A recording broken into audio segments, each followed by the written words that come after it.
Hello students, मैं हूं प्रणव नारायण, आपका केमिस्ट्री गुरु। और आज हम लोग चर्चा को आगे बढ़ाएंगे। पिछले वीडियो में हम लोग जाने कि मोलरिटी किसको कहते हैं, मोलरिटी किसको कहते हैं, मोल फ्रैक्शन किसको कहते हैं, और रिलेशन हम लोग जाने मोलरिटी के बीच और मोलरिटी और mole fraction of the solid के बीच। अब आगे के वीडियो में हम लोग बाकी बचा हुआ यूनिट के बारे में बात करेंगे। तो आइए हम लोग जान लें पहले कि सबसे पहले आज किस किस यूनिट पे हम लोग बात करेंगे। हम लोग आज बात करेंगे स्ट्रेंथ के बारे में, नॉर्मेलिटी के बारे में, मास फ्रैक्शन के बारे में, डेमल यूनिट के बारे में, फॉर्मेलिटी के बारे में। तो हम लोग एक एक करके इन पर चर्चा करेंगे हम लोग, है ही नहीं। तो सबसे पहले हम लोग जो चर्चा करेंगे वो स्ट्रेंथ को लेकर करेंगे। स्ट्रेंथ इसको हम लोग कैपिटल एस से डिनोट करते हैं। और स्ट्रेंथ को डिफाइन कैसे करेंगे, तो जैसे मोलरिटी को कैसे डिफाइन किए थे कि 1 लीटर सॉल्यूशन में सॉल्यूट का जितना मोल हो वही मोलरिटी है। ठीक उसी तरीका से स्ट्रेंथ को हम डिफाइन करेंगे कि 1 लीटर सॉल्यूशन में सॉल्यूट का जितना भी मास डिजॉल्व हो या जितना भी ग्राम सॉल्यूट डिजॉल्व हो वही उसका क्या कहलाएगा, स्ट्रेंथ कहलाएगा। ठीक है, तो ये आपका स्ट्रेंथ कहलाएगा। अब इसको फॉर्मूला कैसे लिखेंगे, तो स्ट्रेंथ बराबर क्या हो गया आपका, मास of solute in gram divided by volume of solution in litre.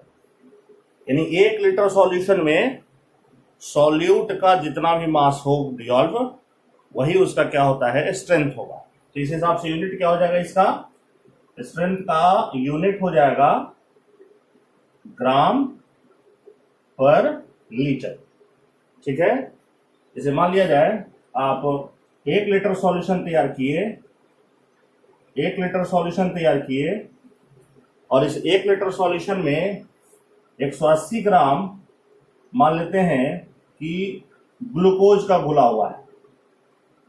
180 gram glucose का घुला हुआ है, तो इस सॉल्यूशन का स्ट्रेंथ कितना हो जाएगा, इस सॉल्यूशन का स्ट्रेंथ हो जाएगा मास ऑफ सॉल्यूट 180 ग्राम और वॉल्यूम कितना, 1 लीटर। तो ये हो गया 180 ग्राम पर लीटर। तो यही इस सॉल्यूशन का स्ट्रेंथ हो जाएगा। ठीक है, ये चीज आपका।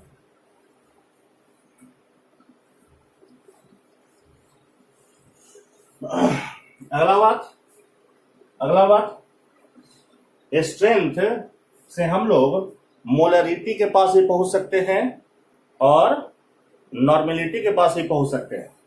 समझे नहीं, जैसे अभी हम लिए, मान लीजिए एक सॉल्यूशन हम लेते हैं कि 1 लीटर सॉल्यूशन लिए और इसमें 40 ग्राम मान लेते हैं घुला हुआ NaOH का, 40 ग्राम NaOH का घुला हुआ है। इसका स्ट्रेंथ कितना हो जाएगा, इसका स्ट्रेंथ हो जाएगा 40 ग्राम पर लीटर। ये हो गया स्ट्रेंथ। और अब इसका मोलरिटी कितना हो जाएगा,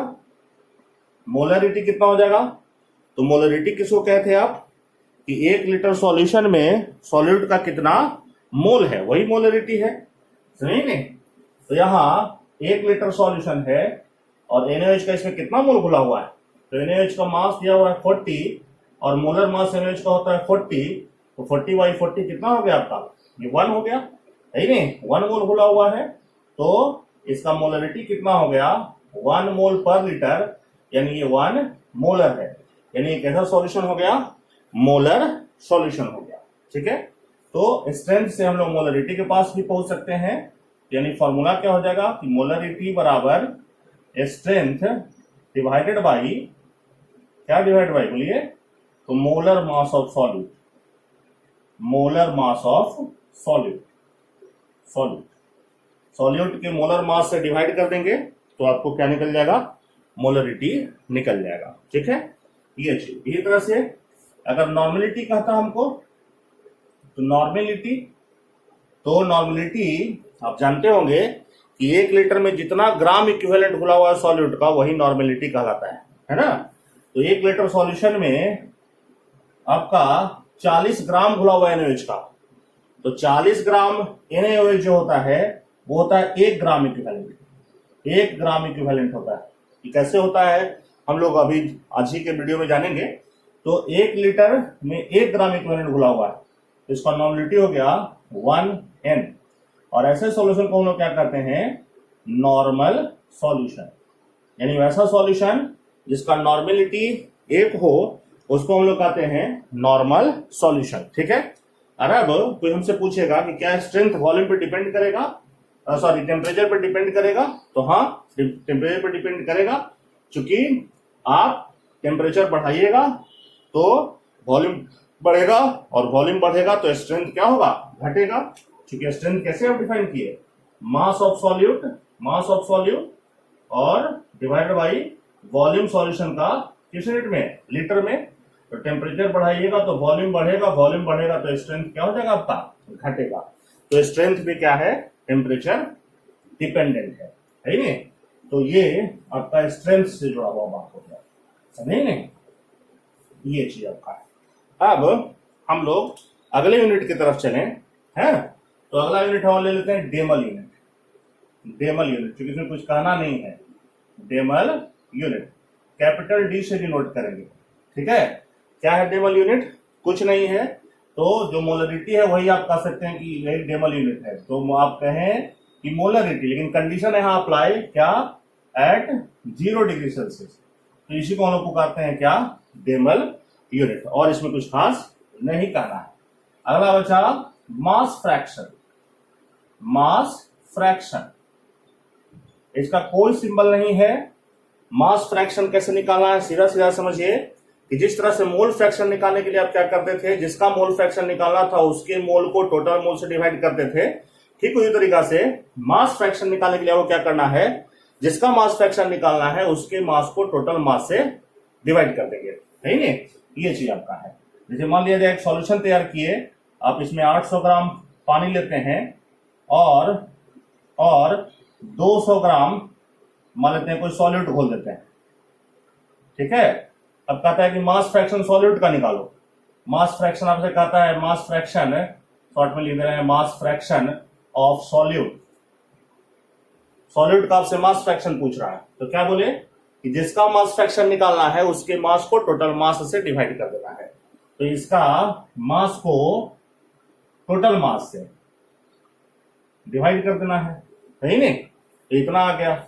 वही तरीका से मास फ्रैक्शन सॉल्वेंट का क्या है, सॉल्वेंट यहाँ वाटर ले लिए हैं, तो वाटर के मास को टोटल मास से डिवाइड कर देना है। तो इसका मास फ्रैक्शन 0.2 आ गया और इसका आ गया 0.8। मोल फ्रैक्शन के जैसा ही यहां भी हम लिख सकते हैं कि दो लोगों का मास फ्रैक्शन का जो सम है वो 1 होगा। अगला बात, मास फ्रैक्शन जो है वो भी क्या हो जाएगा, यूनिट लेस हो जाएगा, इसका भी कोई यूनिट नहीं होगा। अगला बात, मास फ्रैक्शन में सिर्फ टेम्परेचर है, सॉरी सिर्फ मास है, और मास टेम्परेचर पे बार बार कह रहे हैं कि मास जो है टेम्परेचर पे डिपेंड नहीं करता है, तो मास फ्रैक्शन भी टेम्परेचर से क्या हो जाएगा, इंडिपेंडेंट हो जाएगा। ठीक है, तो ये हो गया मास फ्रैक्शन। अगला यूनिट जो है वो अभी हम लोग लिखेंगे पार्ट पर मिलियन यूनिट, सही नहीं, पार्ट पर मिलियन यूनिट, पार्ट पर मिलियन यूनिट, पार्ट पर मिलियन यूनिट, शॉर्ट में हम लोग कहेंगे इसको पीपीएम यूनिट। पार्ट पर मिलियन यूनिट को शॉर्ट में क्या कहेंगे, पीपीएम यूनिट, है नहीं। सिंपल सा बात, पहले डेफिनेशन सुन लें।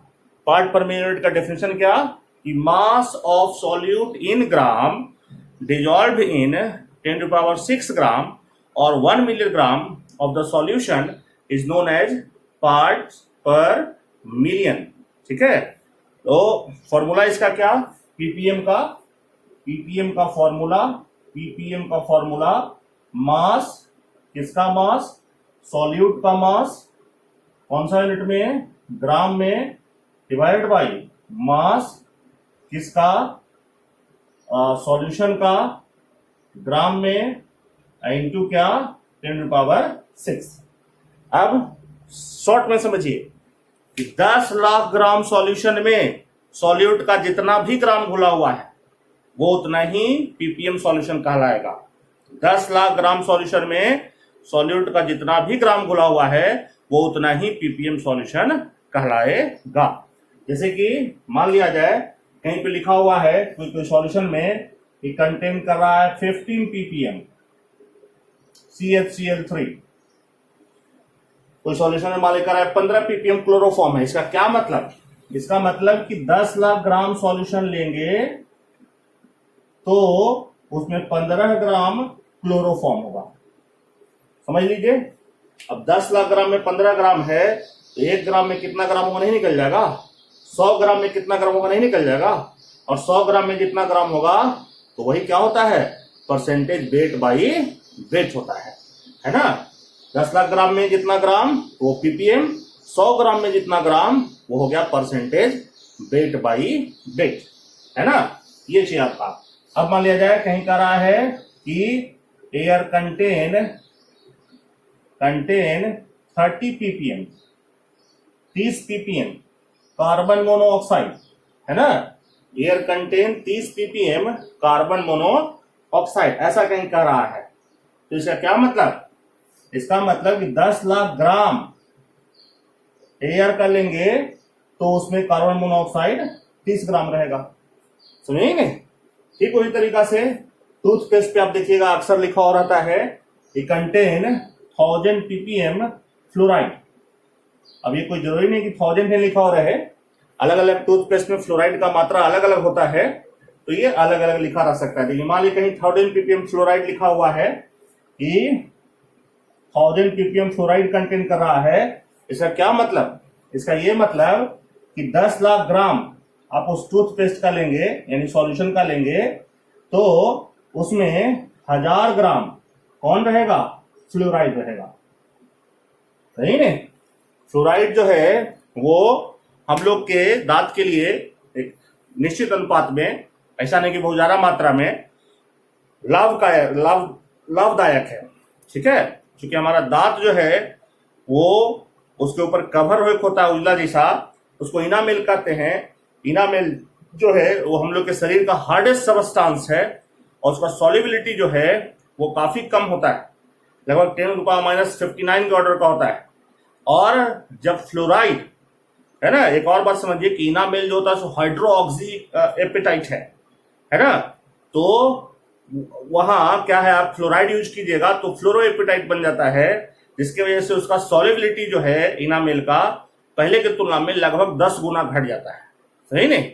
तो एक निश्चित अनुपात में अगर फ्लोराइड हम लोग लेंगे तो हमारे दांत के लिए सेहतमंद है। सही नहीं। जितना भी मोल सॉल्यूट का या जितना भी ग्राम फॉर्मूला मास सॉल्यूट का डिजॉल्व है वही क्या कहलाएगा, फॉर्मेलिटी कहलाएगा। ठीक है, तो यही आपका है फॉर्मेलिटी। तो फॉर्मेलिटी को एक बार फिर से हम रिपीट करें कि number of gram formula mass of solute present in 1 litre of solution. ठीक है, तो ग्राम फॉर्मूला मास किसको कहेंगे, इस पर हम लोग आए। सही नहीं, ये चाहिए आपका। तो बताइए इसको, पहले हम फॉर्मेलिटी हम लोग फिर से डिफाइन करेंगे। फॉर्मेलिटी ये अगला यूनिट है, फॉर्मेलिटी, है ना। इसको हम लोग बड़ा वाला एफ से डिनोट करेंगे। और इसको डिफाइन कैसे करेंगे, इसको डिफाइन करेंगे number of gram formula mass of solute present in 1 litre of solution, है ना। 1 लीटर सॉल्यूशन में सॉल्यूट का जितना भी ग्राम फॉर्मूला मास प्रेजेंट होता है वही क्या कहलाता है, फॉर्मेलिटी कहलाता है। यानी फॉर्मेलिटी इज इक्वल टू क्या, फॉर्मेलिटी इज इक्वल टू क्या, number of GFM of solute divided by volume of solution in litre. ये हो गया। क्रॉस मल्टीप्लिकेशन करें तो लिख सकते हैं हम लोग कि number of GFM of solute बराबर होगा फॉर्मेलिटी इंटू वॉल्यूम सॉल्यूट का कौन सा यूनिट में, लीटर में। तो ये आपका फॉर्मेलिटी है।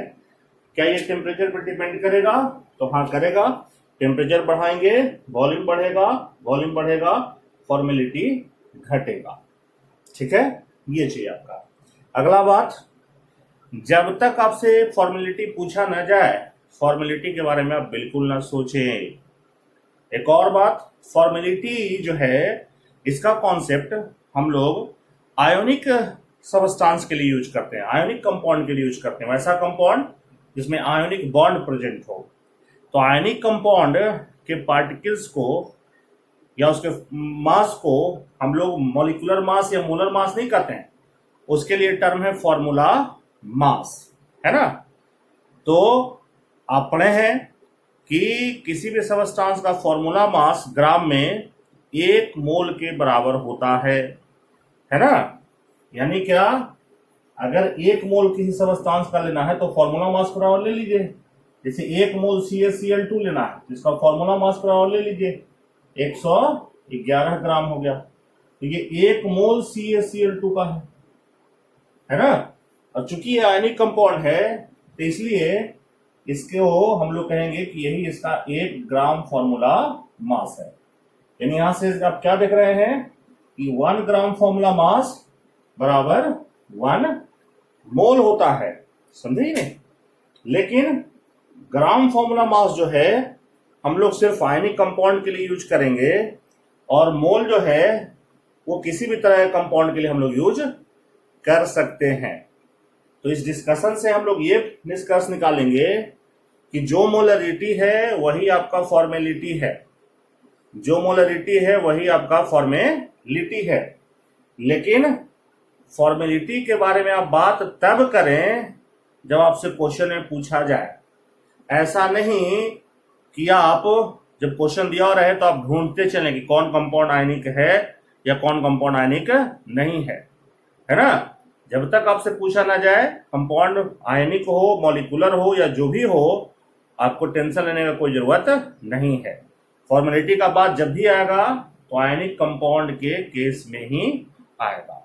ठीक है, तो ये आपका फॉर्मेलिटी है, सही नहीं। ये चीज जैसे कि एक सिंपल सा एग्जांपल लिए कि मान लिया जाए, कहता है क्या कि 2 लीटर सॉल्यूशन है, 2 लीटर सॉल्यूशन में 111 ग्राम या 1 पॉइंट इतना ग्राम CaCl2 का घुला हुआ है। तो इसका फॉर्मेलिटी क्या होगा, तो फॉर्मेलिटी बराबर क्या, वॉल्यूम सॉल्यूशन का 2 लीटर लिया है और number of gram formula mass. तो जैसे मोल निकालते हैं वैसे ही ग्राम फॉर्मूला मास निकल जाएगा, है ना। मोल कैसे निकालते हैं, mass given by formula mass, तो ग्राम फॉर्मूला मास वैसे निकल जाएगा, मास गिवन 11.1 ग्राम और इसका फॉर्मूला मास कितना हो जाएगा, 111 हो जाएगा। तो ये हो जाएगा आपका 1/10 यानी 0.1 हो गया, है ना। तो 0.1 हो गया, इतना ग्राम फॉर्मूला मास हो गया। तो 2 लीटर में इतना ग्राम फॉर्मूला मास, तो 1 लीटर में कितना हो जाएगा, इतना बाई 2 यानी कितना 0.05 हो गया।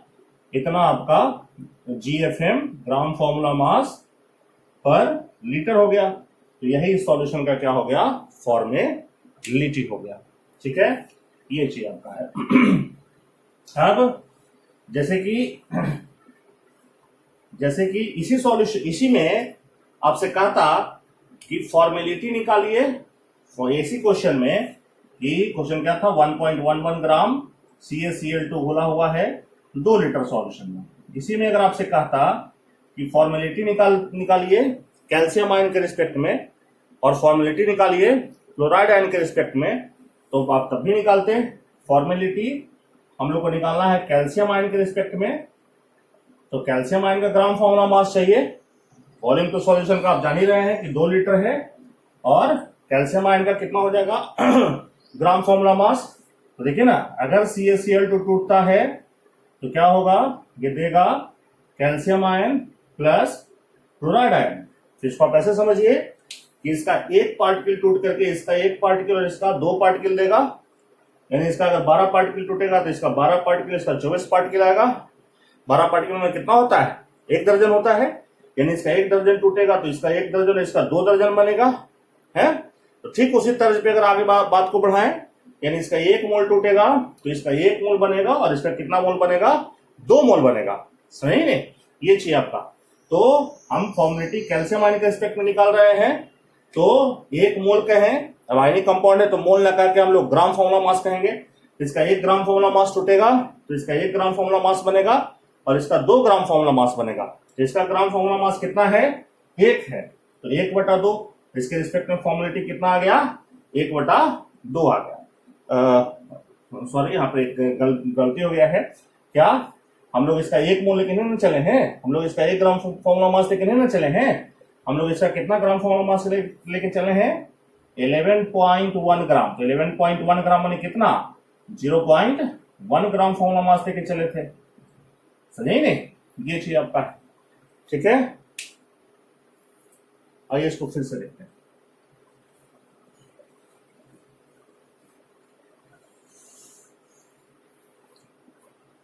जिसे मान लिया जाए कि हमको उसी क्वेश्चन में पूछ रहा है। क्वेश्चन क्या है आपका, कि 2 लीटर सॉल्यूशन है और इस 2 लीटर सॉल्यूशन में इतना ग्राम CaCl2 का घुला हुआ है। तो आप फॉर्मेलिटी निकालो कैल्शियम आयन के रिस्पेक्ट में और फॉर्मेलिटी निकालो क्लोराइड आयन के रिस्पेक्ट में, ऐसा आपसे पूछ रहा है, ठीक है। तो फॉर्मेलिटी कैल्शियम आयन के रिस्पेक्ट में निकालना है, तो वही चीज वॉल्यूम लीटर में, तो वॉल्यूम तो 2 लीटर है, और अब number of gram formula mass चाहिए कैल्शियम आयन का। तो ये CaCl2 ग्राम फॉर्मूला मास कितना है, तो इतना ग्राम दिया हुआ है, और इसका फॉर्मूला मास होता है 111, तो इसका ग्राम फॉर्मूला मास है 0.1, किसका, CaCl2 का। और अब देखिए CaCl2 जब टूटता है तो देता है क्या, कैल्शियम आयन और प्लस क्लोराइड आयन, ये ना देता है। और अब यहां से क्या बता रहा है, ये बैलेंस रिएक्शन क्या बता रहा है, कि इसका अगर एक पार्टिकल टूट रहा है तो इसका 1 पार्टिकल और इसका 2 पार्टिकल मिलेगा, यानी इसका अगर 1 दर्जन टूटेगा तो इसका 1 दर्जन और इसका 2 दर्जन मिलेगा।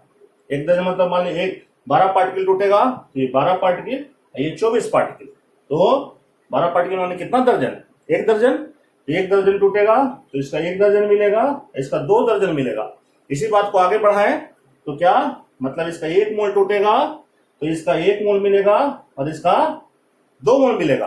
और चूंकि आयनिक कंपाउंड है तो मोल लगा के हम लोग ग्राम फॉर्मूला मास कर दें कि इसका 1 ग्राम फॉर्मूला मास टूटेगा, है ना, तो इसका 1 मिलेगा और इसका कितना मिलेगा, 2 मिलेगा, ठीक है। तो इसका ग्राम फॉर्मूला मास लेके हम लोग चल कितना रहे हैं, 0.1 से स्टार्ट किए हैं, तो इसका 0.1 टूटेगा तो इसका 0.1 मिलेगा और इसका 0.2 मिलेगा। तो कैल्शियम का कितना हो गया आपका, तो इतना बटा 0.1 यानी 0.05 हो गया। क्लोराइड आयन के रिस्पेक्ट में अगर फॉर्मेलिटी निकालें तो कितना हो जाएगा आपका, ये फिर से, तो वॉल्यूम तो आपका 2 ही लीटर है और इसका ग्राम फॉर्मूला मास कितना हो गया, तो इसकी 1 से इसका 2 मिल रहा है, इसके 0.1 से इसका 0.2 मिलेगा, तो ये आपका हो गया 0.1 हो गया। तो ये फॉर्मेलिटी है कैल्शियम आयन के रिस्पेक्ट में, और ये फॉर्मेलिटी है किसके रिस्पेक्ट में, क्लोराइड आयन के रिस्पेक्ट में, है नहीं। तो ये था फॉर्मेलिटी ऑफ सॉल्यूशन। अगला जो यूनिट है वो है नॉर्मेलिटी, सही नहीं। नॉर्मेलिटी। हालांकि 12th के सिलेबस में वो नहीं है, लेकिन आगे चल के इलेक्ट्रोकेमिस्ट्री में जब हम लोग इलेक्ट्रोलाइसिस का लॉ पढ़ेंगे, फैराडे लॉ ऑफ इलेक्ट्रोलाइसिस, तो वहाँ क्वेश्चन बनाने के दौरान इक्विवेलेंट वेट वाला कॉन्सेप्ट, नॉर्मेलिटी का कॉन्सेप्ट आते रहेगा। तो नॉर्मेलिटी का हम लोग यहाँ पे कुछ बात करेंगे, कुछ हद तक बात करेंगे। डिटेल में इसके बारे में हम लोग आगे भी बात करेंगे जब आपको अलग से इक्विवेलेंट वेट के बारे में हम पढ़ाएंगे। तो इक्विवेलेंट वेट के बारे में आपका 2-3 वीडियो 4 वीडियो आपको अलग से आएगा, और उसके बाद फिर एक और वीडियो अलग से सिर्फ नॉर्मेलिटी का रहेगा। अभी हम बस 12th के हिसाब से और कुछ मेडिकल इंजीनियरिंग के हिसाब से थोड़ा कॉन्सेप्ट हम यहाँ पे देंगे, है नहीं। तो नॉर्मेलिटी है क्या, सबसे पहले हम लोग फॉर्मूला इसका ध्यान में रखें कि नॉर्मेलिटी कहते किसको है, क्या है आखिर नॉर्मेलिटी। तो क्या है, 1 लीटर सॉल्यूशन में सॉल्यूट का जितना भी ग्राम इक्विवेलेंट घुला हुआ है वही नॉर्मेलिटी है। डिफाइन कैसे करेंगे, number of gram equivalent of solute present in 1 litre of solution. Formula कैसे लिखेंगे, है ना, फॉर्मूला कैसे लिखेंगे कि नॉर्मेलिटी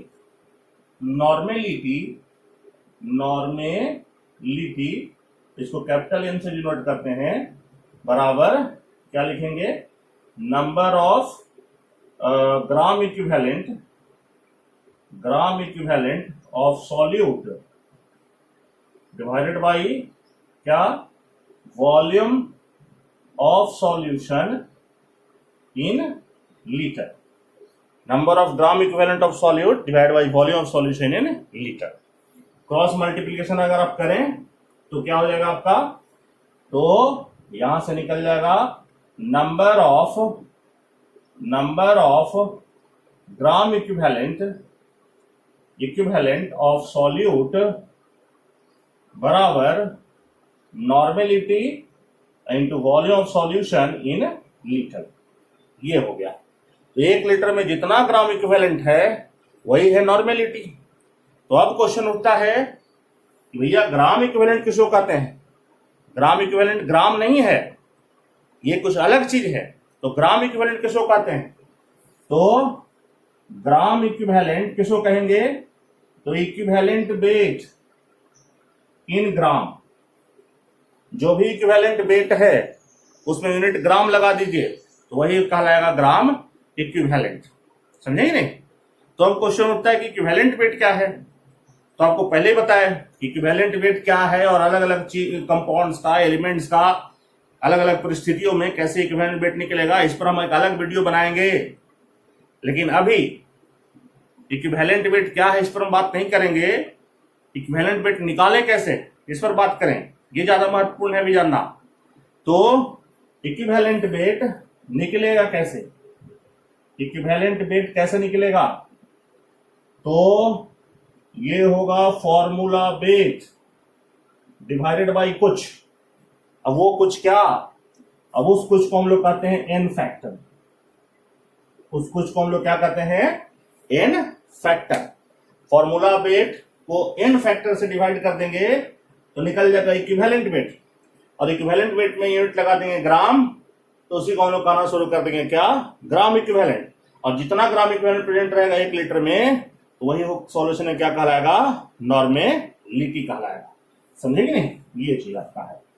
अब ये एन फैक्टर क्या है भैया, ये एन फैक्टर क्या है, अभी हम लिखे ना कि formula weight by n factor. तो एन फैक्टर क्या है, एन फैक्टर क्या है, तो एन फैक्टर कुछ भी हो सकता है। एन फैक्टर कुछ भी हो सकता है, वैलेंसी हो सकता है, एन फैक्टर चार्ज हो सकता है, एन फैक्टर बेसिसिटी हो सकता है, एन फैक्टर एसी डीटी हो सकता है, एन फैक्टर लॉस और गेन ऑफ इलेक्ट्रॉन पर मोल और पर मॉलिक्यूल हो सकता है। ठीक है, उसी तरीका से n factor change in oxidation number per mole अथवा पर मॉलिक्यूल हो सकता है या फिर एन फैक्टर क्या हो सकता है, total charge present on cation और एनायन, ये भी हो सकता है। तो ये सब लोग जो है वो एन फैक्टर का काम करेंगे, समझेंगे नहीं। सब लोग के बारे में तो हम बात नहीं करेंगे, ठीक है, कुछ के बारे में बात करेंगे, बस ये समझाने के लिए कि how to find equivalent weight and when you get equivalent weight, then by putting gram you will obtain gram equivalent। Okay, तो आइए हम लोग कुछ के बारे में बात करें। तो क्या है भैया, अब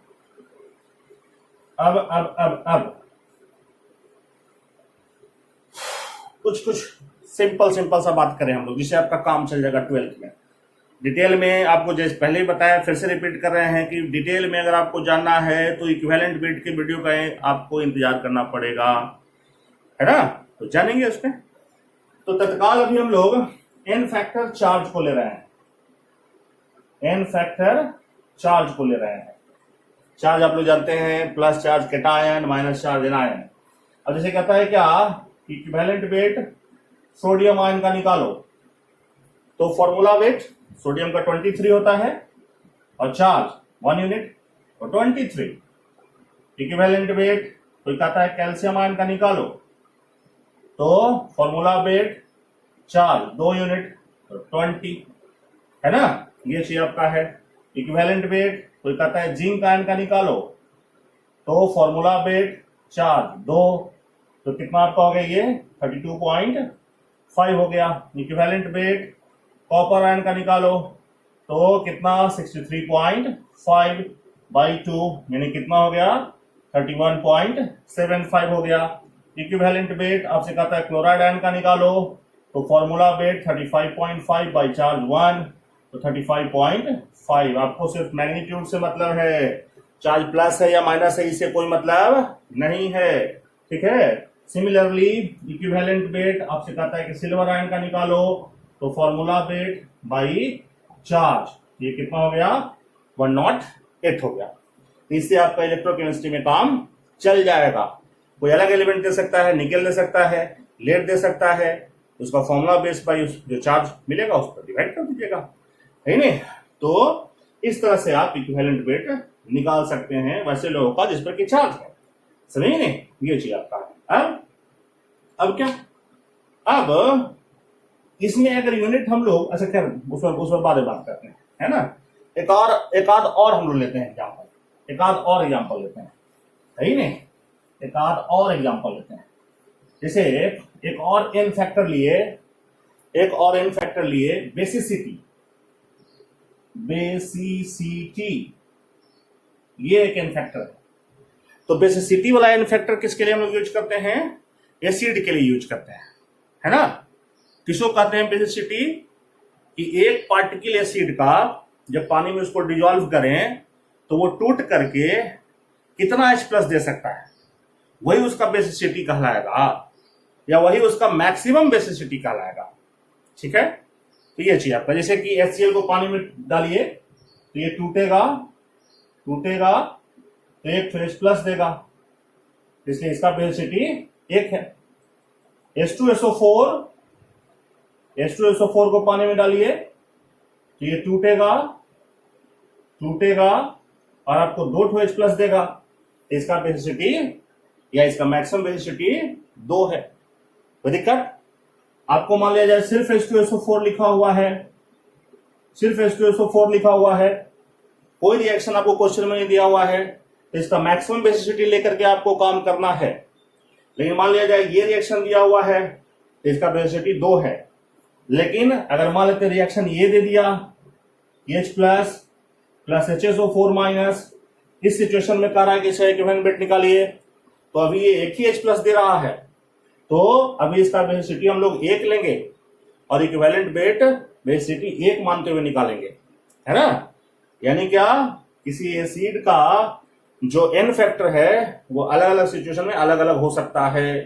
तो जब एन फैक्टर बदलेगा तो इक्विवेलेंट वेट भी बदल सकता है। समझ रहे कि नहीं? तो ये चीज आपका है।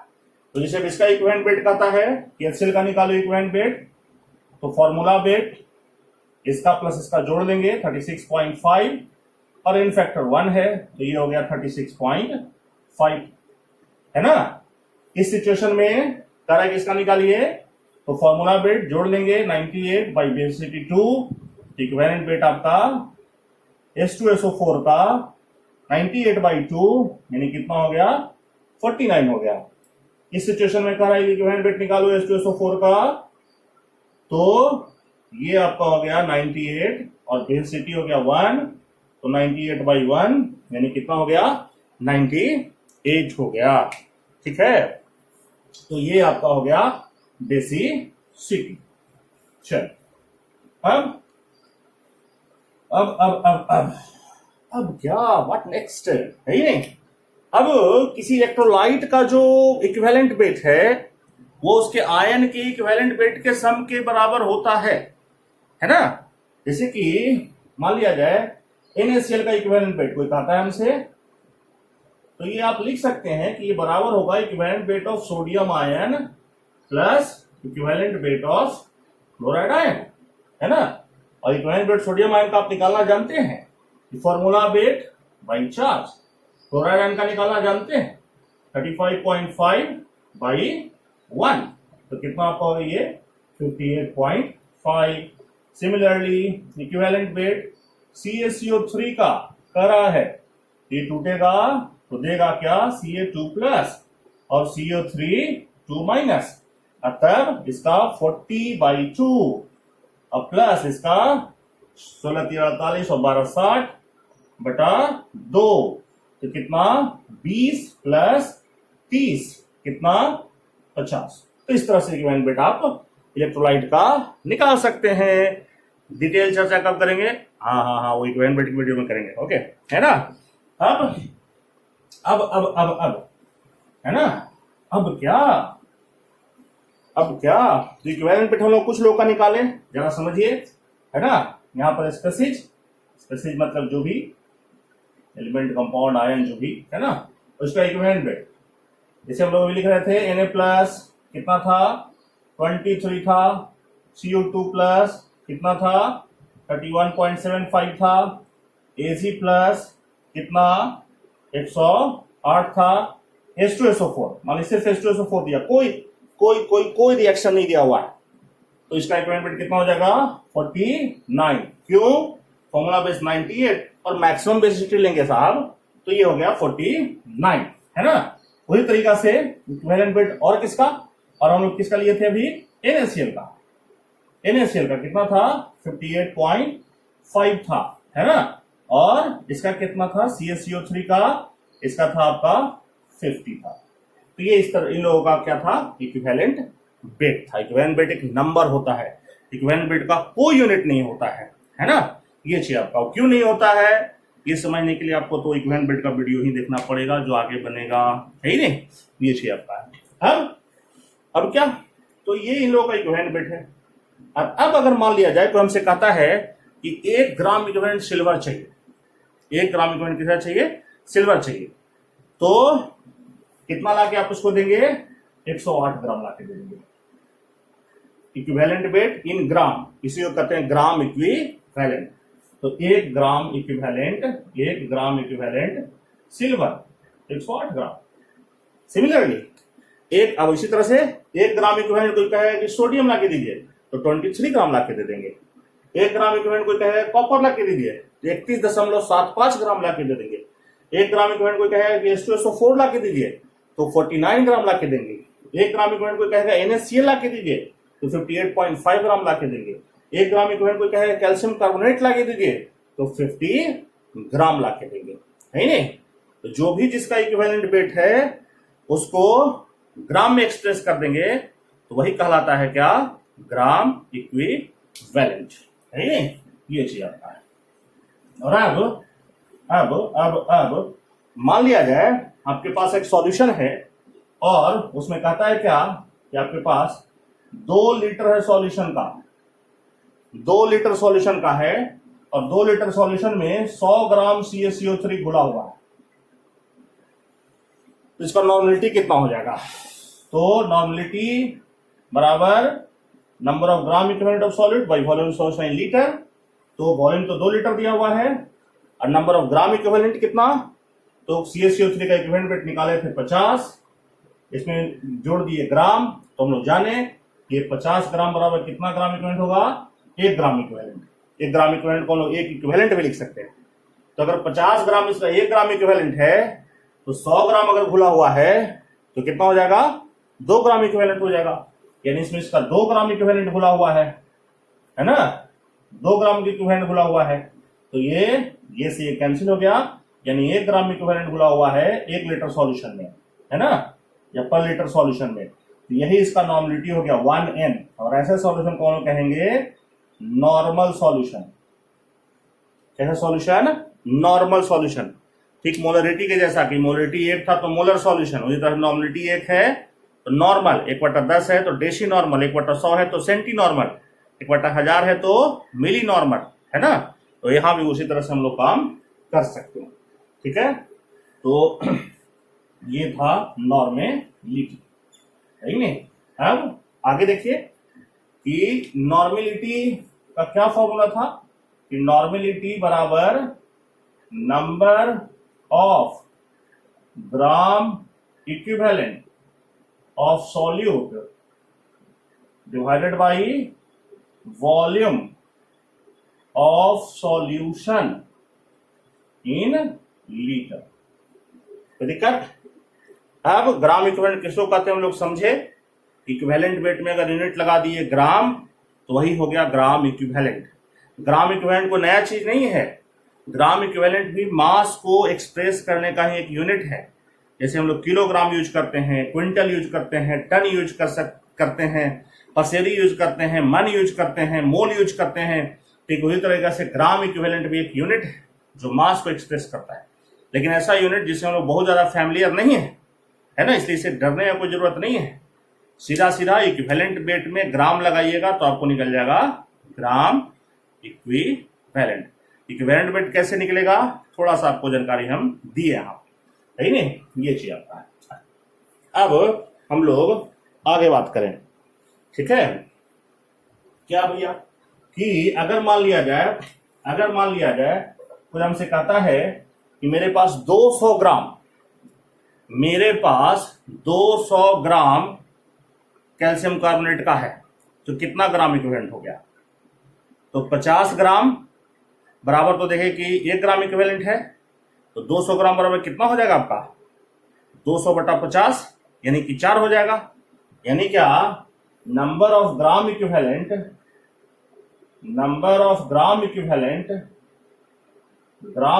निकालने का हम फॉर्मूला लिख सकते हैं क्या, मास given in gram divided by equivalent wait. Mass given in gram divided by equivalent wait, यहां से निकल जाएगा नंबर ऑफ ग्राम इक्विवेलेंट। और अब मास गिवन इन ग्राम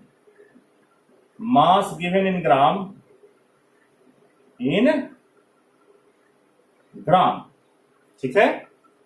और इक्विवेलेंट वेट को लिख सकते हैं क्या, फॉर्मूला वेट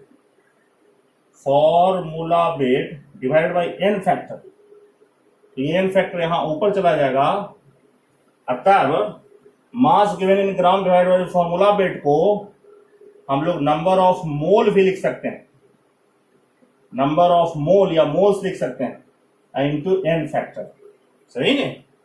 तो number of moles into N factor, ये भी हम लिख सकते हैं नंबर ऑफ ग्राम इक्विवेलेंट निकालने के लिए।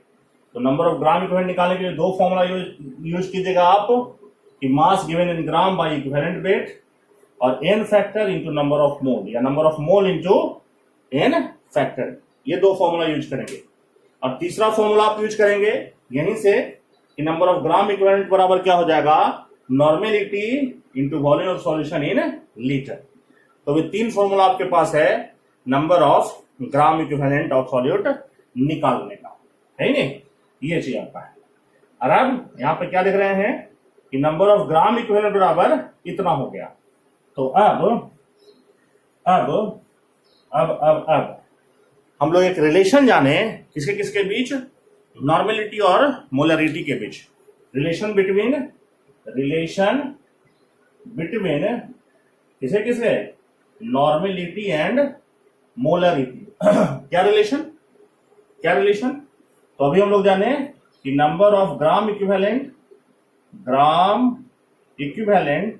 बराबर n factor into number of mole या मोल्स, जैसे number of gram equivalent of solute बराबर normality into number of moles of solute, ऐसा लिख सकते हैं। अगर अब दोनों तरफ हम डिवाइड कर दें किससे, तो volume of solution in litre से है, volume of solution in litre, volume of solution in litre से। तो number of gram equivalent by volume solution in litre, इसी को नॉर्मेलिटी कहते हैं।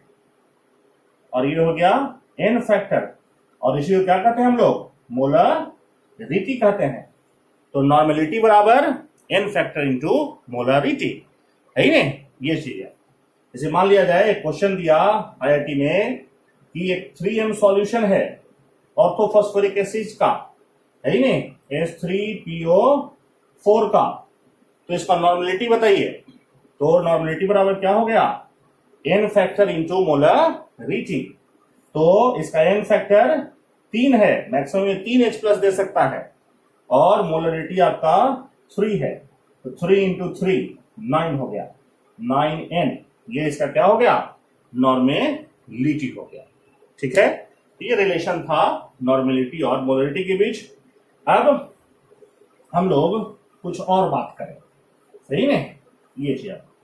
तो नॉर्मेलिटी निकालने के लिए आपको ये चाहिए, और मान लीजिए ना दे करके आपको नंबर ऑफ मोल दे दिया, तो इसी फॉर्मूला को आप ऐसे भी तो लिख सकते हैं कि n factor into number of मोल, है ना, अब by volume of solution in litre, ऐसा लिख सकते हैं, है ना, ये चीज आपका है।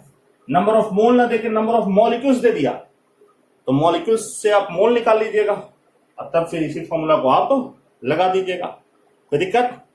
अब और क्या, नॉर्मेलिटी मान लिया जाए आपसे पूछ रहा है, और आपको क्या दे दिया है, आपको दे दिया है परसेंटेज वेट बाय वेट दे दिया है, सॉल्यूशन का परसेंटेज वेट बाय वेट दे दिया है ना। मान लिया जाए ना कि कुछ आपको परसेंटेज वेट बाय वेट दे दिया, x% weight by weight, x% weight by weight दे दिया सॉल्यूशन का, ठीक है। और क्या, डेंसिटी दे दिया है सॉल्यूशन का, डेंसिटी ऑफ सॉल्यूशन मान लो दे दिया डी ग्राम पर मिलीलीटर या डी ग्राम पर सीसी।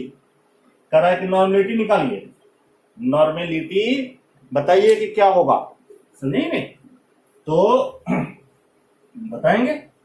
अब x% वेट बाई वेट का क्या मतलब, x% वेट बाई वेट का क्या मतलब कि 100 ग्राम अगर सॉल्यूशन का लेंगे तो सॉल्यूट का उसमें कितना है, x ग्राम सॉल्यूट है, x ग्राम सॉल्यूट है। और जब सॉल्यूट का वजन निकल गया तो जो भी सॉल्यूट रहेगा उसका इक्विवेलेंट वेट हम लोग निकाल लेंगे, और तब number of gram equivalent solute का कितना हो गया, ग्राम इक्विवेलेंट ऑफ सॉल्यूट, तो वेट हो गया x ग्राम, और इक्विवेलेंट वेट मान लेते हैं कि निकाले तो E आया, तो सॉल्यूट का ग्राम इक्विवेलेंट इतना आ गया। और अब हमको वॉल्यूम चाहिए सॉल्यूशन का लीटर में, तो सॉल्यूशन का हम लोग वजन माने कि 100 ग्राम है, किसी को मानना है 200 ग्राम, तो ये 2x हो जाएगा, 300 ग्राम तो 3x हो जाएगा, 1000 ग्राम तो 10x हो जाएगा, है ना। तो हम लोग माने हैं कि सॉल्यूशन का आपका 100 ग्राम है, तो सॉल्यूशन का मास दिया हुआ है, सॉल्यूशन का डेंसिटी दिया हुआ है, तो वॉल्यूम नहीं निकल जाएगा। तो क्या, डेंसिटी बराबर मास बाई वॉल्यूम, तो वॉल्यूम बराबर क्या लिख सकते हैं हम लोग, मास बाई डेंसिटी। तो मास कितना दिया हुआ है, 100 ग्राम दिया हुआ है, डेंसिटी कितना दिया हुआ है, d ग्राम पर मिलीलीटर दिया हुआ है, सही नहीं, ये चीज आपका है। तो ये ग्राम से ग्राम क्या हो गया, कैंसिल हो गया, तो कितना हो गया ये 100 बटा d इतना मिलीलीटर हो गया, इतना उसका आ गया वॉल्यूम।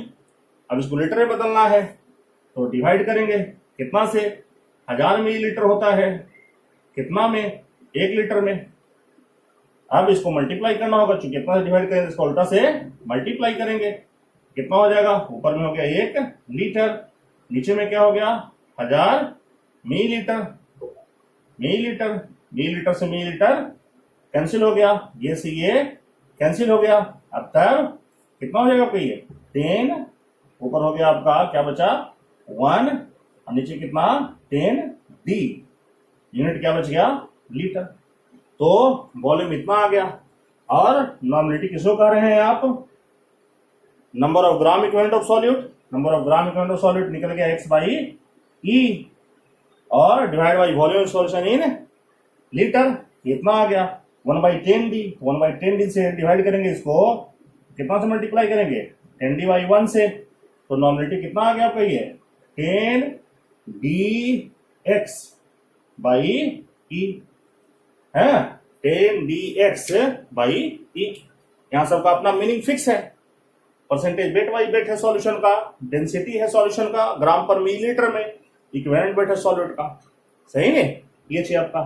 आप यहां से नॉमिनेटिव निकाल लेंगे, अगर मोलिटी पूछ रहा है तो मोलिटी भी निकाल सकते हैं, क्योंकि आप जानते हैं कि नॉमिनेटिव बराबर होता है n फैक्टर इंटू मोलरिटी।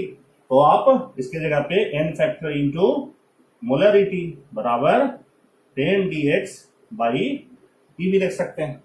तो ठीक है, ये चाहिए आपका है। और अगर ये n यहां चला गया तो मोलरिटी बराबर क्या लिख सकते हैं, 10dx by E into n, है ना, e into n, equivalent weight into N factor. Equivalent weight, जैसे इक्विवेलेंट वेट अभी हम लोग देखे थे कि H2SO4 का इक्विवेलेंट वेट था 49, एन फैक्टर उसका था 2, तो क्या निकल गया, H2SO4 का मोलर मास निकल गया ना जी। तो इसको आप और क्या लिख सकते हैं कि मोलरिटी बराबर 10dx, या ये ऊपर ले लेते हैं, यहां लिख देते हैं कि मोलरिटी बराबर 10dx by molar mass of solute, molar mass of solute. आप ये भी कर सकते हैं, सही नहीं, यहां से मोलरिटी निकाल सकते हैं। तो ये आपको कुछ उपाय था जिसके मदद से आप